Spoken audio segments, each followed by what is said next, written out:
Hello, welcome to LCDC TV. Today, we're going to be interviewing Peter DaCosta from KPM's, who's been around longer in the cab trade than the combustible engine.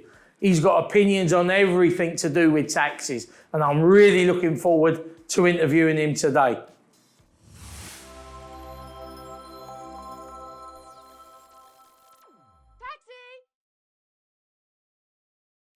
Hello and welcome again to LCDC TV, the new news channel for the London taxi trade. Can you hear that? That's a train. Why are we under a train? Because we're here today, I'll repeat that again, we're here today at KPM's, and I feel quite privileged to be having this interview with Mr. Peter DaCosta today. There might be drivers out there, newish drivers who've never heard of Peter before. I bought my first taxi from Peter at KPM's over 30 years ago.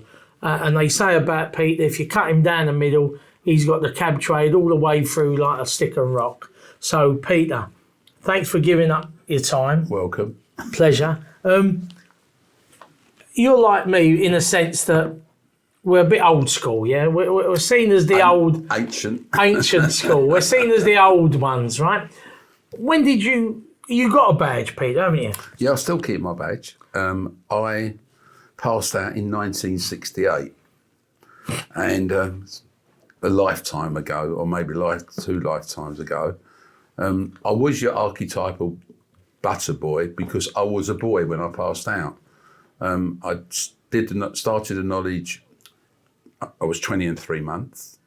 And I did the knowledge in 7 months and 2 weeks. I had to wait 6 weeks for my badge. So you wasn't old enough? I wasn't old enough to drive a cab? Because you had to be 21 to get insurance.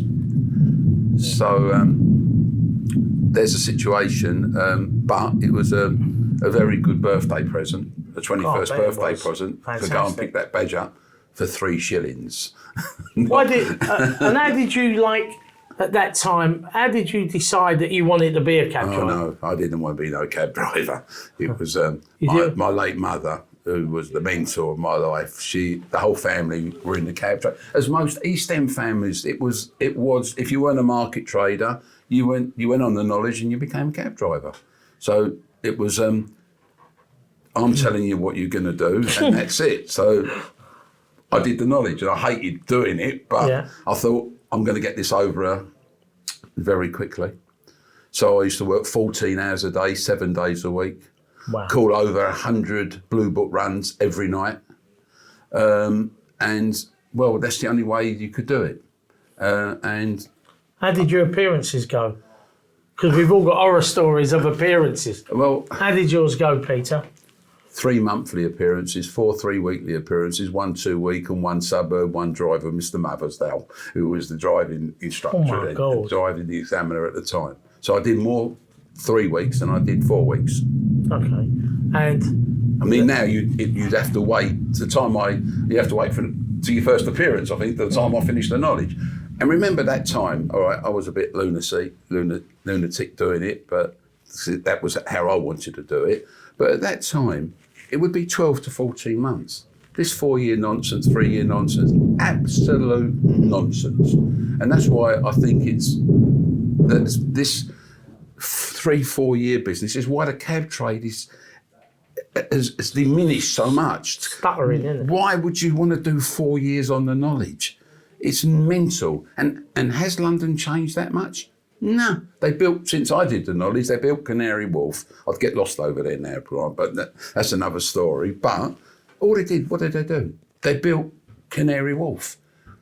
All right, the roads run from north to south. Now they run from south to north. They haven't changed the street. There's a few more streets. Still London, It's still London. Yeah. And to me, it's absolute nonsense that it would take this kind of and that way we would regenerate the business again and people would come into the knowledge. I know things are hard at the moment, but it will turn round. But the fact of the matter is, for my whole life, and as you know, Grant, I opened a knowledge school at the old KPM. Yeah. We had a knowledge school and we put through so many people, and I used to actually, once a week, I would go up there and be the examiner, and I would put people through their paces just to get there. Sharp. Yeah, and just to make sure this, when you're in front of people, in front of the examiners, you know, calm down, do this, do that, and we would coach them. But as you rightly said, taxis have been my without everything I've ever had in life, come from being a cab driver. Yeah, because I remember buying my first ever Fairway from you, and over the years, Gucci cab driver, Gucci cab driver. Over the years, I bought the TX, the Royale, when I drove for Ken Bates. Yeah. Remember he phoned you? Yeah. Yeah, and so again, you've always been there as the cab trade's evolved. You've been at the forefront. How do you see the trade now, where we all know that TfL promised us a choice of 5 cabs? We've got 1, and I know we have got the Dynamo, but I don't know what's happening with them. They're trying to do a crowdfund, I believe, to raise the money. So if we just said, for the sake of argument, we got 1 established vehicle with interest, it's 75 grand, there or thereabouts. Do you think that's a healthy situation for the cab trade? I think choice is always a good thing.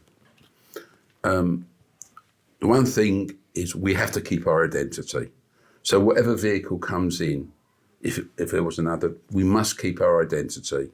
As you know, I brought the Mercedes cab into London Grant, and I tried to keep the identity. At first, they used to call it, that milk wagon. The builder's van. The builder's van. Those people finished up driving them because they were great value and they did what they had to do. However, I think that there's a problem, isn't there? This electric business, electrification of vehicles is a problem. I don't buy into what the politicians want to tell you about being green, being everything electric, because I want to know where they're going to get the electric from. I want to know, which no one talks about, what are they going to do with the old batteries? Where are they going to recycle them? Should we send them to some unforgiven country somewhere? Oh, let them have it because, we don't care about them. They can have the pollution. No one talks about what they're going to do with the batteries. And no one talks about kids of 12 and 13 in Congo working in mines to get the minerals to produce it. Let's not have that conversation. No, we won't have that conversation. But so, I think we need choice. It's green. I think for me, the stopping a Euro 6 vehicle coming into London, I think was an absolute liberty. When the mayor stuck our same vehicle out in the suburbs as these small buses, but don't worry about the cab trade. We're easy pickings. They're rabble really. Don't worry about them. So as far as I'm concerned, they should have kept the Euro 6 vehicle as well as going with electric. I'm all for electric, and I, as you know, Grant, if you remember, in 2007, I did a joint venture with I had the electric vehicle. We didn't. Was it Modec? No, Modec was trucks, but I actually took 2 Mitsubishi trucks from Mercedes because we were main dealers at that time, and I partnered a company in Italy to do a hybrid vehicle, very very much the same as what you've got today with TXE, which is a really lovely looking vehicle, but so we had the same system, a hybrid vehicle. So for me, full electric doesn't do it for me because I'm old-fashioned cab driver. I'd go to work. I don't want to think to myself, well, how many miles have I got? Because range anxiety. That's what they call it, yeah. Okay, so for me, being a dual system gives you insurance that if that man puts, if we're lucky enough to get one down the road, that we've got enough. We ain't got to think, oh my God, so all electric doesn't do it for me. But that's me. So I'm looking at things and saying, well, range is a big thing. My Italian partners at the time, in Italian, give me a very short sentence. So I'll repeat it in English. It went, liar, liar, you are a battery supplier. Because they all tell you what they think you're going to get. But in the real world, you never get it. Yeah, and that's with the cars as well, because they test these vehicles in perfect conditions, not with like 5 lumps like me sitting in the back going up a hill in the winter with the heater on and things like that. And so that to me, so that's why I think you need a dual system. But also, as you rightly said, alternatives. I mean, what did you think? Did you ever look at the Metro cab? Remember when they brought the Metro cab into London? At that time, that was 1989. Yeah. All right, and there was at this time, you know, they always talk about you're waiting for a train and 2 or 3 or bus, 2 or 3 come along. At that time, KPM had built a reputation, and they actually came to me from Metro. It was Metro Camel Wayman at the time, if you remember. Yeah. The managing director was a guy called Peter Stedman, and Jeff Chater was the guy that did the design on the vehicle. I thought it looked lovely, actually. I went up to Washwood Heath and I drove the vehicle, and I didn't like the vehicle. I thought it was noisy. I felt aesthetically it needed a lot of work doing to it. And at that time, as you know, Man Overton was the only main dealer. Yeah. And I think the factory decided that they'd like to speak to me to become a main dealer. So I actually took on M&O. I took on the LTI brand at the time. Car bodies as it was then, brand, as you know. And Barry Widdowson, lovely man who was a managing director. We had meetings and all that, and we took that vehicle on. I think at that time, had the Metro been the vehicle I thought it was going to be, I think you'd have virtually closed that factory, because at the time, car bodies, the engines, we had problems with the engines, etc. But we did that, and I was thankful that I did that. Because I remember when you bought the Vito out, there was troubles with the old TXs, the fires and everything, right? Yeah. And it looked very precarious if LTI was going to survive. Yeah. If the company had collapsed and we never had a vehicle, in essence, the cab trade sort of dies, doesn't it? Because you've got no vehicles coming in. There definitely would have been a problem. And yet the Vito, when you brought the Vito in, it gave a driver, like the old Metro cab, a choice. Well, we need even now. You know the vehicles. I'm saying to you, do we need a choice? What do you think we should be looking for? A hybrid? I've used it as what I've said, Grant. Hybrid is my preference. Yeah, you can't go full electric. I don't, as a cab driver, I don't think I wouldn't want to go full electric if I was a cab driver, particularly. But I'm old school.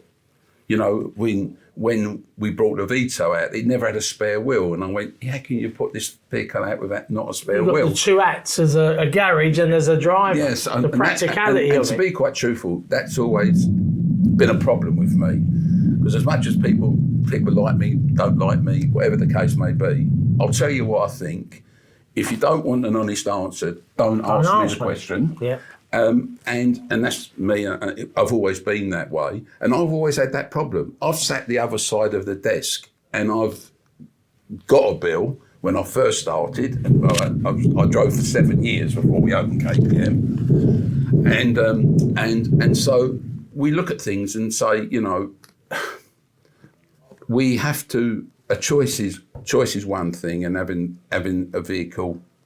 Having the right vehicle is another thing. But one thing I've always said, try to keep the identity of the vehicle. One of the things, you know, and the most frustrating part about it, people have built, the private hire has been built on the inadequacies of the cab trade.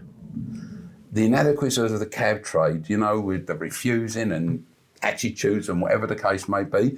And when I first started driving, I have to tell you, London was not the most best places to go. And people say you don't go south. Well, Atlantic Road was the front line south, and Ladbroke Grove was the front line north.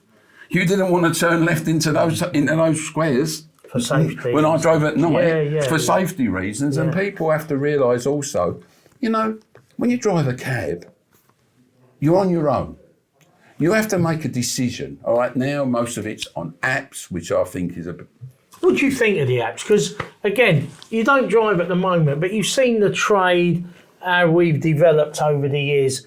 What's your opinion of the apps, the taxi apps? I think they're very good, but the problem is now the companies that the old radio circuits are gone, and these are commercial companies, and they're commercial, and they're charging percentages for doing a fair on the back of their hard work, on the back of what we achieved over the years. But what I would say to that, right, is that what my real bear of contention was that when the cab trade had it all, right, when the cab drivers owned the radio circuits, not like these apps that are private investors. It was our circuits. Absolutely. And yet when people who was running them, the cab drivers paid a wage and employed them, not the other way round, they didn't stand up for it when they started bringing on all the minicabs. So every radio circuit had its own minicabs. And now we get a situation, like you said, where people are saying, oi, these apps are bringing minicabs on. Well, the radio circuits did it 15, 20 years ago, and you all said nothing. So what do you know what I mean, Peter? You're some points need addressing in the sense that you go, look at yourself. Look in the mirror. You could have stood up for the train. I'm telling you now, one of the biggest, before all this apps or everything, one of the biggest circuit, private hire, was Addison Lee. They looked at the inadequacies of the cab trade and they exploited it. Black vehicles, drivers smartly dressed, go anywhere. Yeah. We gave them the business. They didn't fight. They didn't wrestle it from us. We gave them it. We gave them it. We gave them it. They took all the big accounts, all the bank accounts in the city, because the people running the radio circuits, I think, were short-sighted. Because they were frightened. They were frightened to upset the driver, upset their job, and they did a great job. Let's be fair about it. Computer Cab, they brought out Movistar. They brought out. It was like a Star Wars thing. They used the satellites before anybody did. Did you never ever think like you was building an empire with KPMs? You've been a driver. You know it from the back seat and the front seat. Did you not ever think about buying a circuit, Peter? We did try to buy a circuit. Okay. I tried to buy. And bring your business acumen to there. The idea behind it was, first and foremost, when Computer Cab got into trouble, before the Singaporeans bought it, we tried to raise the money to buy it. We were just short of the money, and the next minute the Singaporeans had bought it because they were a bit involved in it anyway. And so that was one thing that we never got. And then in recent times, when KPM went to the AIM market, we went to see DaCosta. Would you have bought DaCosta? Absolutely. And the idea behind it was to give the drivers money and shares in a new company, and it would be like a co-op. Although it was going to be an AIM-listed company, it was an AIM-listed company. We didn't want the building, and the building would have been sold and given to the money given to the drivers and things like that. But it never materialised. We never materialised because I don't think the management at that time, I think, was a bit frightened. Maybe they were a bit frightened. I don't know. And they never took it to their members, the membership. And for us, it was having a proper circuit with modern cab, not only Vitos, but late TXs and things like that. It would have been and with KPMs as well. It would have been service phoning and everything that goes like in for the driver's benefit. And when it kind of went by the wayside, I was sad. I was disappointed. I'm very sad. Moving on, we've talked about the knowledge and the shortcomings of the trade and the vehicles. What do you think?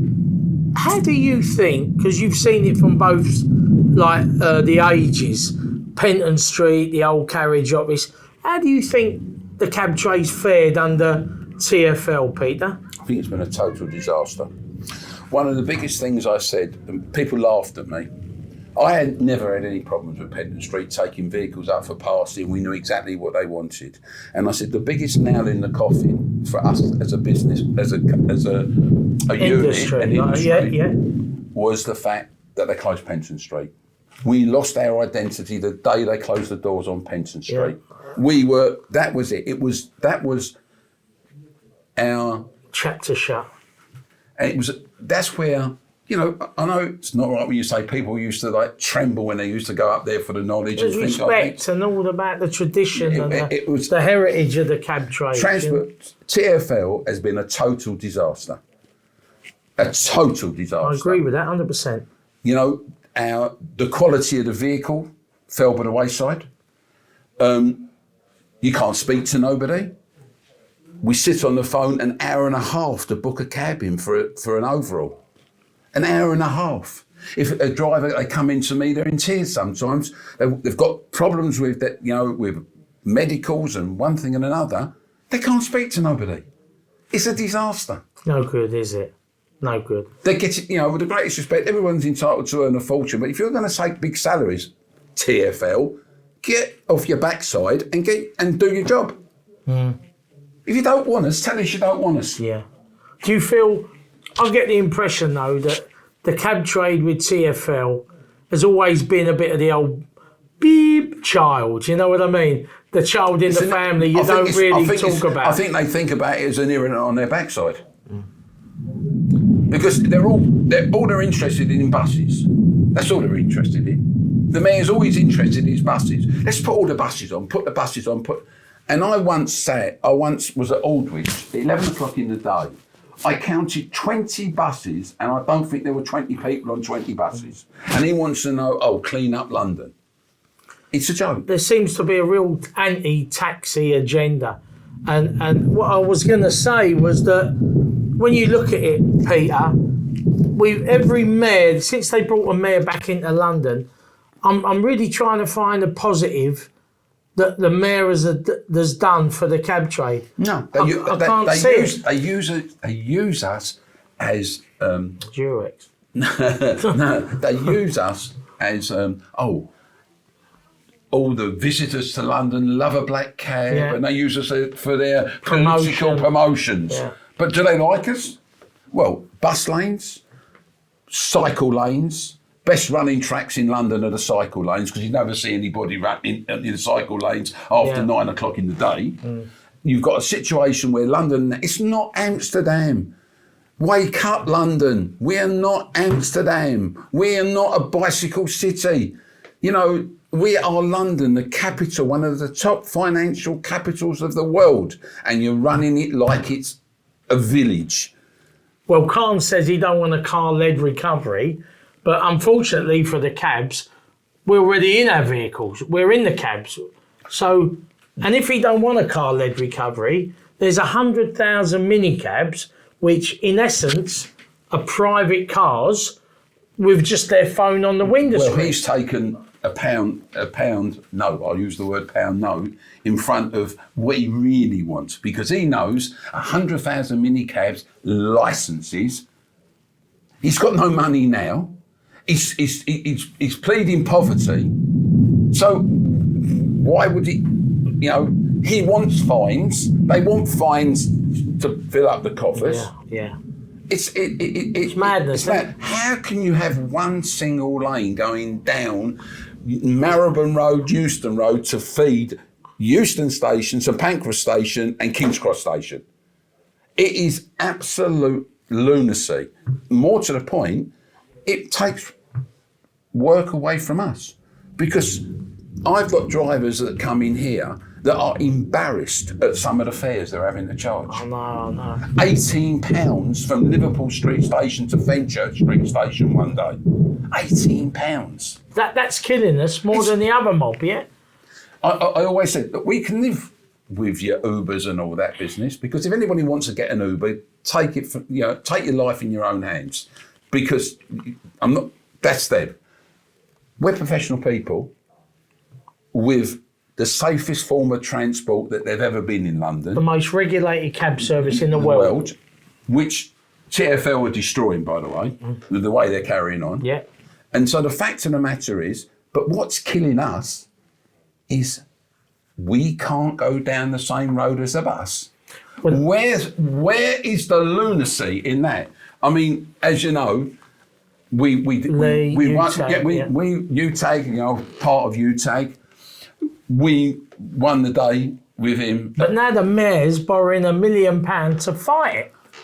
But he wouldn't appeal the Uber case. No. What's that about?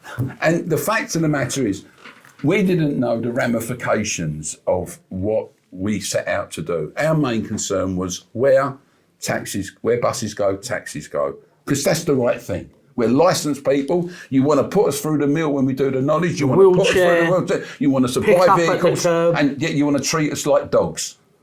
Mm. You want to treat us like dogs, do you? I can't argue with that. So now we've gone to court.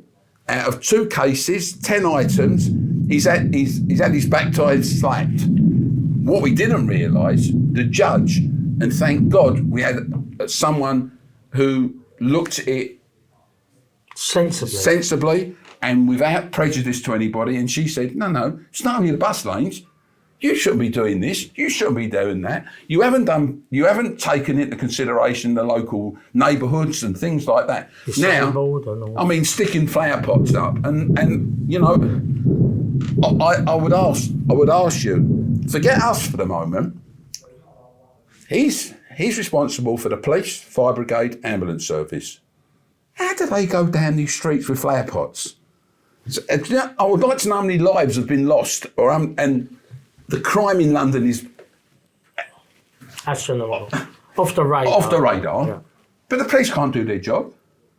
How can they chase somebody and they've got a flower pot there? They're on bikes, on mopeds, they're mugging everybody that's walking around. It's nonsense. I mean, the big worry for me, and the cab trade as well, I almost feel that with this mayor, Sadiq Khan, and the impact he's having on the cab trade, he's looking to pull down statues and buildings and all that. And there's a part of me, I might be wrong, but I almost feel that he sees the black cab industry as part of old London. And to be honest, he would be quite happy, or TfL would be quite happy, to have buses, cycle, walk and Uber, right? People just driving around in Priuses, all round looking for a job, yeah? It's almost like we are part of London past, old London. Yeah, it looked great on the biscuit tin, but the nuts and bolts of it, TfL don't want us. Yeah. Well, I'll go away from the pulling down of buildings and things like that, because I think we'll just park that over there for the second. As far as I'm concerned, what I cannot for the life of me fathom out, how, and I hope you're all listening, you're actually watching this, Oxford Street Association, Bond Street Association, the corporations in the city, the institutions in the city, not the corporation, because they've become as bad as the mayor. How have you allowed him to do what he's done with London? Oxford Street, one after the other, shortly the shops will be gone. Bond Street, they're dying on their feet. When the big flagship stores realise, I don't need this anymore because we'll do it all online, I want to know, or Westminster Council, who you're going to get your money from. Or is that going to be your tenants? Yeah. And everywhere about it. How have you allowed it? How have the financial institutions in London allowed the Bank Junction to be closed?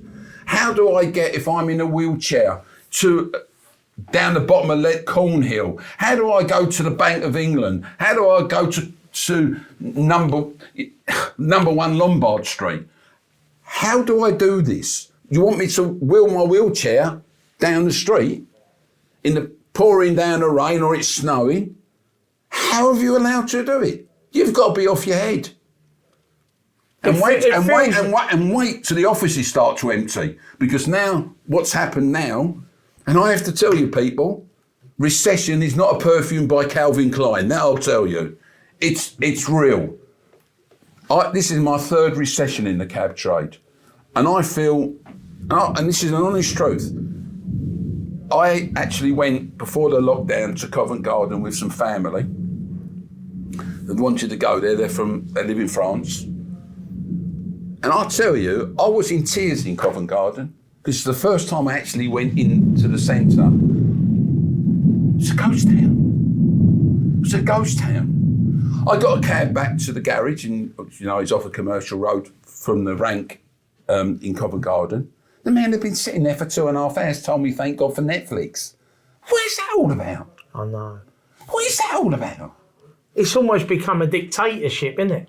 You will have your road shut down. You will not be able to use your car unless you pay me the money. Because he's instigating the North and South Circular. You'll have to pay to drive in. It's outrageous. How was Londoners allowed one person to, and the 175,000 cyclists officially, to dictate to 8 million people how we are going to live our lives and get round our great city?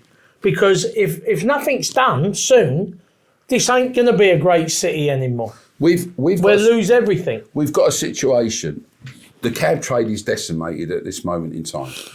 It is decimated. There's 8,000 cabs less than what there was 10 years ago in London that's come off the road. We work hand in hand with the theatres. The theatres. They're dying. I feel so sorry for these people, the actors and everybody, the cleaners, everybody in the theatre industry. This is London, one of the most vibrant cities in the world. One of the most vibrant cities in the world. We're dying on our feet. I know we got locked down and people are saying, well, it's enough. Yeah. I can't go into the political whys and wherefores. When people said to me, have you had your vaccine? I go, yeah, I've had my vaccine. I couldn't wait to have my vaccine. Can't understand people who don't want the vaccine, but that's another story. But I just don't want us to have the vaccine. I want the whole world to have the vaccine so they start travelling again and bringing London back together again. London was, when I drove a cab, it was the best star, weren't it? London was the most beautiful city in the world. People used to go out in dinner suits, women in the most amazing gowns, the Annabelles and places like that. It was just a knockout place. But during lockdown, we've had meetings and now we're trying to get out of lockdown and try and resurrect the cab industry, right, on all fronts. The first raft of meetings we've had in the last month has been that I love these railway arches, right? Is TfL want to bring in CCTV to all taxis and minicabs, right? Be about 650 quid, and you'd have to pay £20 a month for them to look after the data. Now, really, with the state of the trade, and the priority should be getting taxis back into work, not trying to give another level of regulation and another cost. So if you've got a message for TfL, I want to know who signs the piece of paper that will allow me to put my camera on in the back of the vehicle. It's called data protection. I don't want anybody knowing I'm in the back of a cab or what I'm doing in the back of a cab. Good point. I want to know, do you get the cab driver to sign a piece of paper? Under data protection, it's all right, I've got the camera on. Having the camera in the front for the accidents and when the wheel not's going out on the back, fine. But what goes in a taxi cab is in the taxi cab. People get into a taxi cab because it's a private place. But you know that. Also, we should have been the first. We should have been straight after ambulances. We had the perfect vehicle in lockdown. Cab drivers would have given. We're one of the most charitable organisations. Underprivileged children, more disabled. Do you think we would have charged the fares? We'd have said, look, pay us X amount and use the vehicles, ferrying the nurses. It was the most perfect vehicle to ferry people. They don't like us today. The government don't like us today. I wrote a letter to Johnson and I wrote a letter to Shapps. right from the beginning and said, look, our services are for you. I didn't even have the right reply. Even if they said there's a toilet roll, use that as a toilet roll. Never even replied. Right from the beginning, I wrote and said, look, you've got the perfect answer. If you want me to coordinate it, I'll coordinate it for no money, to get the cab drop and get you. It's the perfect vehicle. Self-distancing, we've got a great vehicle. It's in the DNA of a cab, isn't it? And what right have you got to put a CCTV camera in a cab? I mean, wow, what an interview. I mean, it's just, there's so many problems that we've had in the past and we're facing now. Look, I've got to tell you one. How do you see the cab trade, as we draw this interview to a close, how do you see the cab trade's future, and how do you think we get out of this very sort of negative relationship with our regulator, Peter? First and foremost, they should reform the London Taxi Board. I thought you were going to say they should resign. Well, reform, okay, we'll take that. I'm not going to go political because I don't think they would like. What I really want to say about them is not for the camera. Cut. But the London Taxi Board is a body, just like UTAG became, and you've got your own membership and things like that. But there should be a collective, someone representing the London cab trade, right? And then to speak to the regulated bodies, because I think they're missing a trick. If they want to bring back some harmony with us and TfL, I think they need to start rethinking how that happens. Unless you don't want us, tell us you don't want us, we can all go on with our lives. I think they've got to rebuild the relationship. But one thing they forgot, every major city in the world needs a proper taxi service. A proper taxi service. Every major city in the world. New York, Paris, they wouldn't stand what's happened here. The Parisians wouldn't stand that. They'd have burnt the city all down by now. Not that it's right, but they wouldn't have stand what we've stood. Yeah. We need a body of people, because you can't have, let's be fair about it, 6 or 7 groups of drivers all like yourself and associations and things, having 6 meetings. That's unfair to the regulator anyway. But if they sat down with a body of people representing collectively all the facets of the cab trade, then I think that would be one way of them getting some credibility back from themselves. One of the things, we discussed this, I think the taxi meter needs to be rethought. I believe that it's too cheap at the front end, and I think it's too expensive at the other end. I mean, cab drivers now, they do deals with people on the longer runs because obviously they've got to make it viable for everybody. So you think it should be like a flag for say a £5? Whether it's or something like that? Not as much as a £5, but I cannot comprehend that if there's me and my family, 3 of us or 4 of us, stop a cab at Tottenham Court Road, because I only use cabs when I go to town, right?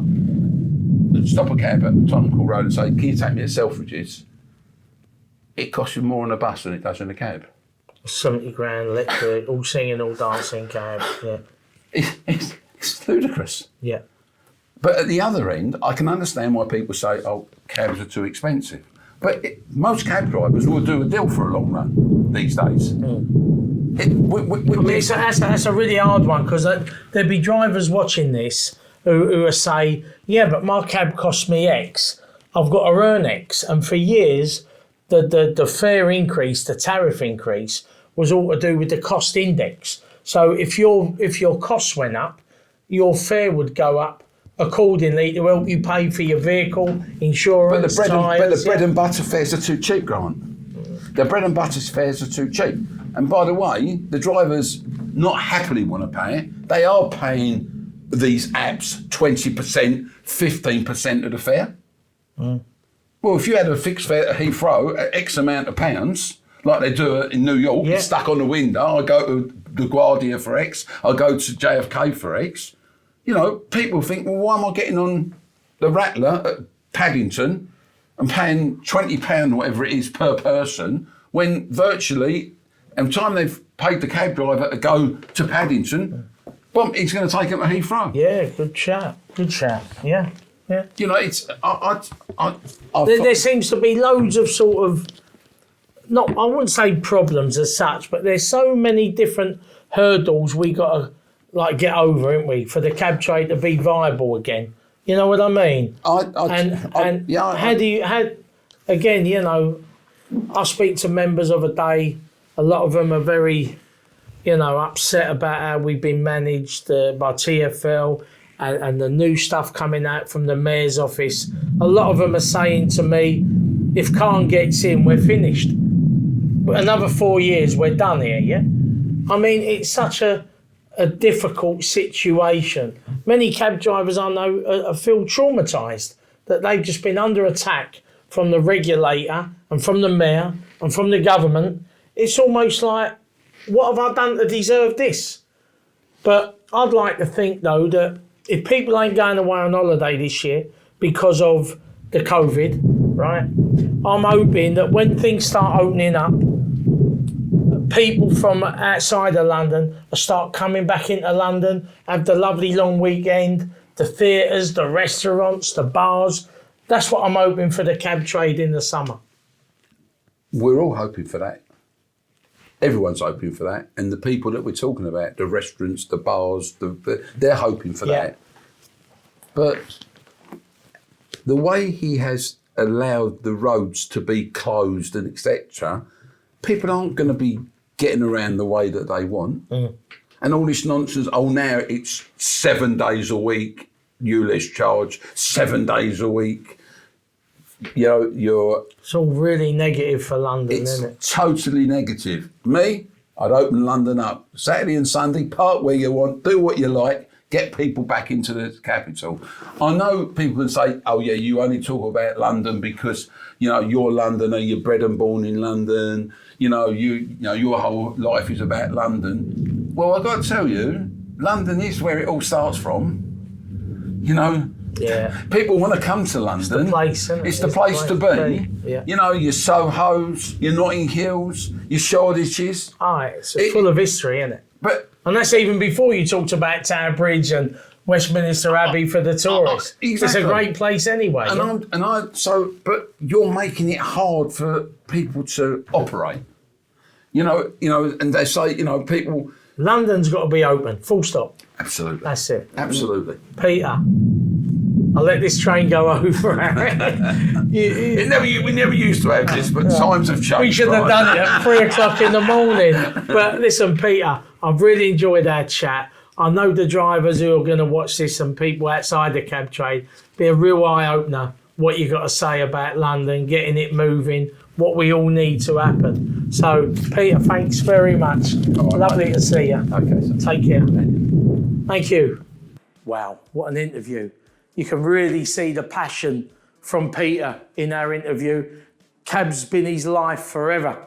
And I think you can really see he's got really strong views on everything with the cab trade. I really enjoyed that interview and I hope you did. So if you liked it and you're watching, like, subscribe.